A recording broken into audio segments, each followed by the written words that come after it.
Next up, 49ers at Seahawks. This game also has potentially big playoff implications, but for slightly different reasons. It appears that all four NFC West teams are arguably potentially playoffs teams.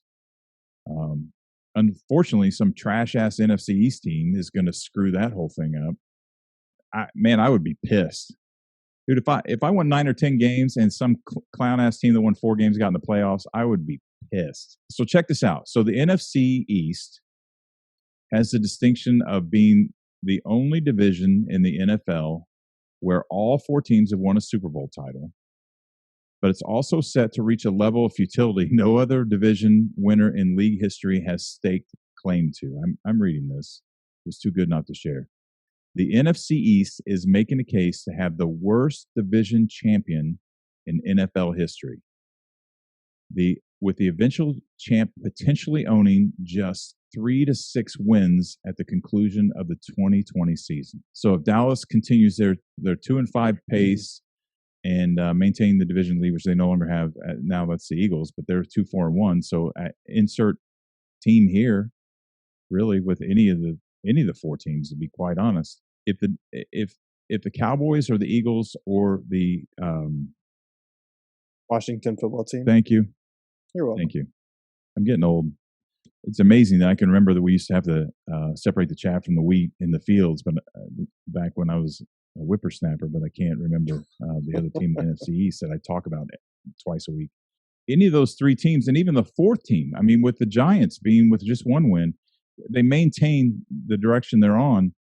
They'll be lucky to win 6 games, which would be the lowest amount of victories for a division winner in NFL history. I would imagine 7 is probably the lowest we've gone, and that was, 2008 or something? There's been 2 of them. I think the last one was, somewhere around there. You know, and Dallas still plays Philadelphia twice. I think they play the Giants once. So obviously Eagles are playing Dallas twice. And I think the NFC East, I think most of their games are backloaded on the back part of the season. You know, Prescott's out. Dalton's out for this week with a concussion due to that bullshit cowardly shot from John Bostic. And, you know, and here's another thing I want to point out. Just how bad is the Cowboys defense right now? Well, they allowed the most points through 6 games since the merger in 1970. Which, you know, the Eagles may have the best chance to make the division somewhat relevant. They've got the Giants with 2 games against the Giants, but they won 1 of them already. And if they can pull out those victories, it may put them close to 500. And they got that tie that will give them the push. I don't know, what a freaking mess. Anyway, unfortunately, all 4 of the NFC teams will spend. The NFC West teams are going to spend the second half of the season just beating the hell out of each other. So some clown ass team from the NFC East can slide in ahead of them, and they can miss the playoffs, and it's a tragedy. If this crap with the NFC East happens, if it ends up happening this way and looking like it's going to look at, you know, meaning that one of them gets in the playoffs with, you know, 4 to 6 wins, and 2 to 3 of the NFC West teams don't make it in, especially with like 9 wins, I would look for a rule change in the off season. That would have to be addressed. I don't know what it looks like, but anyway, I'm going to go with the Seahawks because they're home, and they've been the most consistent. But I won't be surprised if the Niners win this game. Well, the Seahawks have no rushing game right now. Every single one of their running backs is banged up.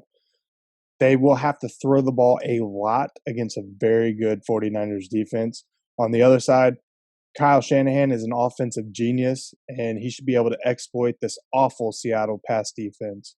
Seattle's favored by 3, but I think it's the Niners that are going to come out on top here. Yeah, it really just depends which Niners team we've seen. You know, they've been up and down. Obviously, they have a lot of injuries, so that plays a part in it. And we're still not too entirely sure who they're going to have at running back. We know Jerick McKinnon's going to be there and some guy named JaMycal Hasty. We're talking about maybe designating Tevin Coleman to come off the IR, but he probably wouldn't play a whole lot. And now Deebo Samuel's out. So, you know, you're already weak at receiver anyways, and then Deebo goes out. So I think it's going to be tough for them to get things going the way they want to on offense. And like Zach said, Kyle Shanahan will probably figure it out at some point, but Russell Wilson's MVP of the league right now and is going to have another MVP like day, bouncing back from that 3-interception game he just had. And I expect the Seahawks to win this one. All right.